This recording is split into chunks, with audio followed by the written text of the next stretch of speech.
Welcome to learn Kannada channel. आज मैं आपको अक्कीगूಡುಗಳ निगूढ़ रहस्य उसका क्वेश्चन आंसर करने जा रही हूँ। ಕೆಳಗಿನ ಪ್ರಶ್ನೆಗಳಿಗೆ ಒಂದು ವಾಕ್ಯದಲ್ಲಿ ಉತ್ತರಿಸಿ. How to write the answers in one sentence. ಸಸ್ತನಿಗಳ ಆಶ್ರಯ ದಾಣಗಳು ಯಾವುವು? ಸಸ್ತನಿಗಳಿಗೆ ಗುಹೆ, ಪೊಟರೆ, ಗೂಡು, ಬಿಲಗಳು ಆಶ್ರಯ ಗಳಾದರೆ ಮನುಷ್ಯನಿಗೆ ಮನೆ ಆಶ್ರಯ ತಾಣವಾಗಿದೆ. ಅಸ್ಪೃಶ್ಯತೆ ಆಚರಿಸುವ ಮನುಷ್ಯನಿಗೆ ಹಕ್ಕಿಗಳು ಯಾವ ಪಾಠ ಹೇಳುತ್ತವೆ? ಅಸ್ಪೃಶ್ಯತೆಯನ್ನು ಆಚರಿಸುವ ಮನುಷ್ಯನಿಗೆ ಹಕ್ಕಿಗಳು ಸ್ಪರ್ಶ ಸಂಜೀವಿನಿಯ ಪಾಠ ಹೇಳುತ್ತದೆ. ಹಕ್ಕಿಗಳ ಗೂಡಿನಲ್ಲಿ ಯಾವುದರ ಸಮನ್ವತೆ ಇದೆ? ಹಕ್ಕಿಗೂಡಿನಲ್ಲಿ ಕಲಾವಿದನ ಸೋಪಾಜ್ಞತೆ, ವಿಜ್ಞಾನಿಯ ತಂತ್ರಜ್ಞಾನಗಳು ಸಮನ್ವತೆಗೆ ಇದೆ. ಹಕ್ಕಿಗಳು ಗೂಡು ಕಟ್ಟುವ ಸಾಮರ್ಥ್ಯಕ್ಕೆ ಮಿತಿಯೊಡ್ಡುವ ಅಂಶಗಳು ಯಾವುವು? ಹಕ್ಕಿಗಳು ದೇಹ, ಸ್ವರೂಪ, ಪರಿಸರದ ಲಕ್ಷಣಗಳು, ಬಲಿ, ಬೇಟೆ, ಸಂಬಂಧಗಳು ಅವುಗಳ ಗೂಡು ಕಟ್ಟುವ ಸಾಮರ್ಥ್ಯಕ್ಕೆ ಮಿತಿಯೊಡ್ಡುತ್ತದೆ. ಅಮೆರಿಕದಲ್ಲಿ ಗ್ಯಾನೆಟ್ ಕಡಲ ಹಕ್ಕಿ ಗೂಡನ್ನು ಯಾವ ವಸ್ತುಗಳಿಂದ ಅಲಂಕರಿಸಿದನು? ಅಮೆರಿಕದಲ್ಲಿ ಗ್ಯಾನೆಟ್ ಹಕ್ಕಿಗೂಡನ್ನು ಗಾಲ್ಫ್ ಚೆಂಡು, ನೀಲಿ ಶೀಶೆಯ ಚೂರು, ಈರುಳ್ಳಿ ಸಿಪ್ಪೆ ಮತ್ತು ಸಣ್ಣ ಗೊಂಬೆಗಳಿಂದ ಅಲಂಕರಿಸಿದ್ದನು. ಕೆಳಗಿನ ಪ್ರಶ್ನೆಗಳಿಗೆ 2-3 ವಾಕ್ಯದಲ್ಲಿ ಉತ್ತರಿಸಿ. ಹಕ್ಕಿಗೂಡಿನಲ್ಲಿ ಬದುಕಿನ ಯಾವ ಅನುಭವಗಳಿವೆ? ಹಕ್ಕಿಗೂಡಿನಲ್ಲಿ ನೋವಿದೆ, ನಲಿವಿದೆ, ಆಕ್ರಂದವಿದೆ, ಸಂತಸ, ದನಿ ಇದೆ, ಗುಟುಕು ಪಡೆದು ಜೀವ ಕಣ್ಣೆರೆವ ಸೃಷ್ಟಿಯ ಅಚ್ಚರಿ ಇದೆ, ಶತ್ರುಗಳ ಬೇಟೆಗೆ ಅಥವಾ ನೈಸರ್ಗಿಕ ವಿಕೋಪಕ್ಕೆ ತುತ್ತಾಗುವ ದಾರುಣವಿದೆ. ಈ ಅವಘಡಗಳನ್ನು ಎದುರಿಸಿ ಬದುಕುವ ಸಾಹಸಕತೆಯೂ ಕಾಣುತ್ತದೆ. ಹಕ್ಕಿಗೂಡಿನ ವಿಶೇಷತೆಗಳೇನು? ಹಕ್ಕಿಗಳು ತುಂಬ ಕೌಶಲ್ಯದಿಂದ ಗೂಡುಗಳನ್ನು ಕಟ್ಟುತ್ತವೆ. ಅಲ್ಲಿ ವಾಸ್ತುಶಿಲ್ಪಿಯ ಕಲ್ಪನೆ ಸಾಕಾರಗೊಳ್ಳುತ್ತದೆ. ಮನೆಯನ್ನು ಕಟ್ಟುವಲ್ಲಿ ಮನುಷ್ಯನ ಜಾಣತನವು ಹಕ್ಕಿಗಳ ರಚನೆಯ ಮುಂದೆ ನಾಚುವಂತಾಗುತ್ತದೆ. ನಾವು ಸಿಮೆಂಟ್, ಗಾರೆಗಿಂತ ವಿಭಿನ್ನ ವಸ್ತುಗಳನ್ನು ಬಳಸಿ ಗೂಡಿನ ಒಳಗಡೆ ಪ್ಲಾಸ್ಟರ್ ಮಾಡುತ್ತೇವೆ. ಗೂಡನ್ನು ಅಂದಗೊಳಿಸುವ ಸೌಂದರ್ಯ ಪ್ರಜ್ಞೆಯೂ ಅವಕ್ಕಿದೆ. ಹಕ್ಕಿಗಳು ಗೂಡನ್ನು ನಿರ್ಮಿಸುವ ಉದ್ದೇಶವೇನು? ಹಕ್ಕಿಗಳು ಮುಖ್ಯವಾಗಿ ರಕ್ಷಣೆಗಾಗಿ ಗೂಡನ್ನು ನಿರ್ಮಿಸುತ್ತವೆ. ಶೀತ ಗಾಳಿ, ಬಿಸಿ ಗಾಳಿ, ಮಳೆ, ಪ್ರವಾಹಗಳ ವಿರುದ್ಧ ಬದುಕಲು ಅವಕ್ಕೆ ಗೂಡುಗಳು ಬೇಕು. ಹವಾಮಾನ ವೈಪರೀತ್ಯಗಳನ್ನು ತಡೆಗಟ್ಟಲು, ಬೇಟೆಯಾಡುವ ಪ್ರಾಣಿಗಳಿಂದ ಮೊಟ್ಟೆ ಮರಿಗಳನ್ನು ರಕ್ಷಿಸಲು ಗೂಡು ಅಗತ್ಯ. ಅದಕ್ಕಾಗಿ ಅವು ಗೂಡುಗಳನ್ನು ಕಟ್ಟುತ್ತವೆ. ಹಕ್ಕಿಗಳು ಗೂಡನ್ನು ಎಲ್ಲೆಲ್ಲಿ ಕಟ್ಟಬಲ್ಲದು? ಸಾಗರದ ದೀಪ, ಗಿರಿಶಿಖರಗಳ ನೆತ್ತಿ, ಮನುಷ್ಯನ ಪ್ರವೇಶಿಸಲಾಗದ ದಟ್ಟ ಕಾಡು, ಸೂರ್ಯನ ಬೆಳಕು ನುಗ್ಗದ ಕತ್ತಲಿನ ಕಣಿವೆ, ಶೀತಲ ಧ್ರುವ ಪ್ರದೇಶ ಮುಂತಾದ ಕಡೆಗಳಲ್ಲಿ ಹಕ್ಕಿಗಳು ಗೂಡನ್ನು ಕಟ್ಟಬಲ್ಲದು. Next question. ಹಕ್ಕಿಗಳು ಬದಲಾದ ಪರಿಸರಕ್ಕೆ ಹೊಂದಿಕೊಂಡು ಗೂಡು ಕಟ್ಟುವುದು ಲೇಖಕರು ಯಾವ ಉದಾಹರಣೆಗೆ ನೀಡುತ್ತಾರೆ? ಹಕ್ಕಿಗಳು ಬದಲಾವಣೆಗೆ ಸಮರ್ಥವಾಗಿ ಹೊಂದಿಕೊಳ್ಳುತ್ತವೆ. ಕೆಲವು ಹಕ್ಕಿಗಳು ಮನುಷ್ಯರಿರುವ ಕೇರಿಗಳಲ್ಲಿ ಹೆಚ್ಚು ವಾಹನ ಸಂಚಾರವಿರುವಲ್ಲಿ ಗೂಡು ಕಟ್ಟುತ್ತದೆ. ಟ್ರಾನ್ಸ್ಫಾರ್ಮ್ ಹತ್ತಿರ, ಮೀಟರ್ ಪೆಟ್ಟಿಗೆಯಲ್ಲಿ, ವಿದ್ಯುತ್ ತಂತಿಗಳಲ್ಲಿಯೂ ತೂಗಾಡುವಂತೆ ಅವು ಗೂಡನ್ನು ಕಟ್ಟುತ್ತವೆ. ಹಕ್ಕಿಗಳ ಗೂಡುಗಳನ್ನು ಯಾವ ರೀತಿ ಅಲಂಕರಿಸುತ್ತವೆ?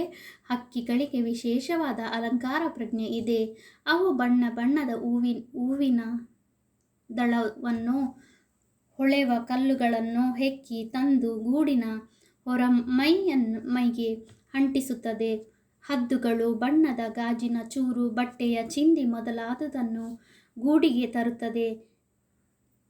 ಗ್ಯಾನೆಟ್ ಎನ್ನುವ ಕಡಲ ಹಕ್ಕಿ ಗಾಲ್ಫ್ ಚೆಂಡು, ನೀಲಿ ಶೀಶೆಯ ಚೂರು, ಈರುಳ್ಳಿ ಸಿಪ್ಪೆ, ಸಣ್ಣ ಬೊಂಬೆಯಿಂದ ಗೂಡನ್ನು ಅಲಂಕರಿಸುತ್ತದೆಂದು ವರದಿಯಾಗಿದೆ. ನೆಕ್ಸ್ಟ್. ನೀಲಿ ಸಾಮ್ರಾಟ ಮತ್ತು ಸಗ್ಗದಕ್ಕಿ ಗೂಡುಗಳ ವಿಶೇಷತೆಗಳೇನು? ನೀಲಿ ಸಾಮ್ರಾಟ ಮತ್ತು ಸಗ್ಗದಕ್ಕಿಗಳು ಕಟ್ಟುವ ಗೂಡುಗಳು ತುಂಬ ಸುಂದರವಾಗಿರುತ್ತದೆ. ಸುಂದರವಾಗಿ ಅಲಂಕರಿಸುತ್ತವೆ. 2 ಒಣಕಡ್ಡಿಗಳನ್ನು ಅಪ್ಪಿ ಹಿಡಿದು ಗುರುತ್ವಾಕರ್ಷಣೆಯ ಸಮತೋಲನವನ್ನು ಕಾಯ್ದುಕೊಂಡು ಬಟ್ಟಲಾಕಾರದಲ್ಲಿರುವ ಗೂಡುಗಳನ್ನು ಅವು ಕಟ್ಟುತ್ತವೆ. ಹೊರಮೈಗೆ ಜೇಡರ ಮೊಟ್ಟೆಗಳ ಕೋಶಗಳನ್ನು ನಿರ್ದಿಷ್ಟ ಅಂತರದಲ್ಲಿ ಅಂಟಿಸುತ್ತದೆ. ಈ ಗೂಡುಗಳು ಭದ್ರತೆ, ತಾಂತ್ರಿಕ ಪರಿಣತಿ ಮತ್ತು ಕಲಾತ್ಮಕ ಪ್ರಜ್ಞೆಯನ್ನು ಅಭಿವ್ಯಕ್ತಿಸುವಂತಿರುತ್ತದೆ. ಇಲ್ಲಿ ವಾಸ್ತುಶಿಲ್ಪಿಯ ಕಲ್ಪನೆ ಸಹಕಾರವಾಗುತ್ತದೆ. ಹಕ್ಕಿಗಳ ಗೂಡನ್ನು ನಿಗೂಢ ಜಗತ್ತು ಪಾಠದಿಂದ ಎತ್ತಿಕೊಳ್ಳಲಾಗಿದೆ. ಹಕ್ಕಿಗಳ ಗೂಡುಗಳನ್ನು ಕಟ್ಟುವ ಕೌಶಲ್ಯವನ್ನು ಕುರಿತು ಲೇಖಕರು ಹೇಳಿದ್ದಾರೆ. ಮನುಷ್ಯರು ಮನೆಗಳನ್ನು ಕಟ್ಟುವಾಗ ತಮ್ಮ ಅಭಿರುಚಿ, ಆರ್ಥಿಕ ಪರಿಸ್ಥಿತಿ ಅನುಗುಣವಾಗಿ ವಾಸ್ತುಶಿಲ್ಪಿಗಳಿಂದ ವಿನ್ಯಾಸವನ್ನು ಪಡೆದು ಅದರಂತೆ ಕಟ್ಟುತ್ತಾರೆ. ಹಕ್ಕಿಗಳು ತಮ್ಮ ಅನುಕೂಲಕ್ಕೆ ಅನುಗುಣವಾಗಿ ಗೂಡುಗಳನ್ನು ಕಟ್ಟುತ್ತವೆ. ಅವುಗಳ ಕಲ್ಪನೆಗಿಂತ ಅವು ಆಕಾರ ಪಡೆಯುತ್ತವೆ. ಸ್ವತಃ ವಾಸ್ತುಶಿಲ್ಪಿಗಳೇ ಅವು.